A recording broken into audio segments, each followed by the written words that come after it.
দেশের বিদ্যুৎ উৎপাদন সক্ষমতায় কয়লা ভিত্তিক বিদ্যুৎ কেন্দ্রের নিট হিস্যা ৬,৮৪৭ মেগাওয়াট, কিন্তু এ সক্ষমতার সর্বোচ্চ ব্যবহার করা যায় গড়ে ৪,৫০০ থেকে ৫,০০০ মেগাওয়াট পর্যন্ত। বাকি সক্ষমতা বিদ্যুৎ কেন্দ্রের যান্ত্রিক ত্রুটি রক্ষণাবেক্ষণ, গ্রিড অবকাঠামো ও কয়লা আমদানির দরপত্র জটিলতায় ব্যবহার করা যায় না। মধ্যপ্রাচ্যের সংঘাতের কারণে আসন্ন গ্রীষ্ম মৌসুমে গ্যাস ও ফার্নেস অয়েল ভিত্তিক বিদ্যুৎ কেন্দ্রের ওপর বড় চাপ তৈরি হবে। লোডশেডিং মোকাবেলায় বিকল্প হিসেবে কয়লা ভিত্তিক বিদ্যুৎ কেন্দ্রগুলো সম্পূর্ণ সক্ষমতা ব্যবহার করা গেলে পরিস্থিতি সামাল দেওয়া সম্ভব হবে বলে জানিয়েছেন সংশ্লিষ্টরা। বিকাশ পেমেন্টে ১০,০০০ টাকার বেশি অফার, শপিং চলছে তো। দেশে বর্তমানে প্রতিদিন গড়ে ১২,০০৮ মেগাওয়াটের কাছাকাছি বিদ্যুতের চাহিদা তৈরি হচ্ছে। এর মধ্যে কয়লা ভিত্তিক বিদ্যুৎ কেন্দ্রের সক্ষমতা ব্যবহার করা হচ্ছে ৪,৫০০ মেগাওয়াটের কিছু বেশি।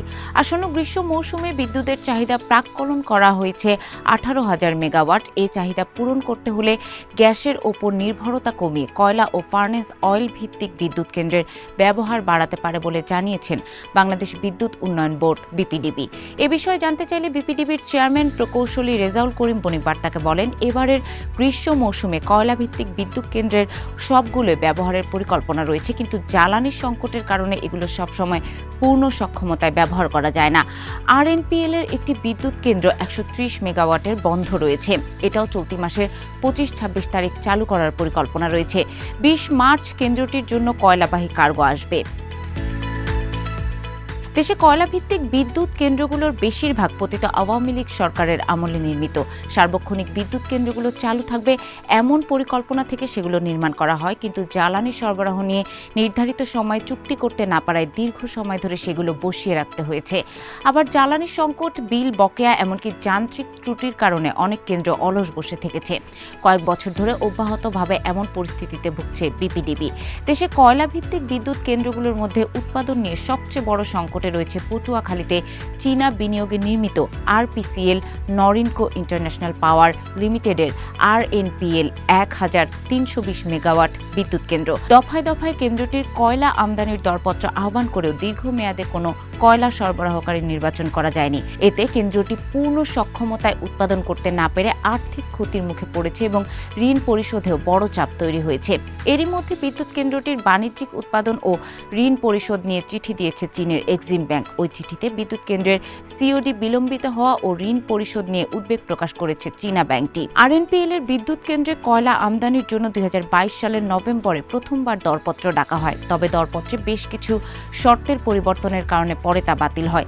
এরপর ২০২৪ সালের ১৫ জানুয়ারি দ্বিতীয় দফায় দরপত্র আহ্বান করা হয়। ওই দরপত্রে ৫টি কোম্পানি প্রয়োজনীয় কাগজপত্র দাখিল করে। সিঙ্গাপুর ভিত্তিক ইয়াংথাই এনার্জি কারিগরিভাবে যোগ্য বিবেচিত হয়, কিন্তু ওই বছরের ৫ আগস্টে আওয়ামী লীগ সরকারের পতনের পর দরপত্রটি বাতিল করে দেয়া হয়। অন্তর্বর্তী সরকার ক্ষমতায় আসার পর ২০২৪ সালের ৬ নভেম্বর তৃতীয় দফায় দরপত্র আহ্বান করে। পরে সেটিও বাতিল হয়। চতুর্থ দফায় দরপত্রে কারিগরি ও আর্থিকভাবে সিঙ্গাপুর ভিত্তিক ইয়াংথাই এনার্জি পুনরায় নির্বাচিত হলেও তার নানা কারণ দেখিয়ে বাতিল করে নতুন দরপত্র আহ্বানের সিদ্ধান্ত নেয় আরএনপিএল।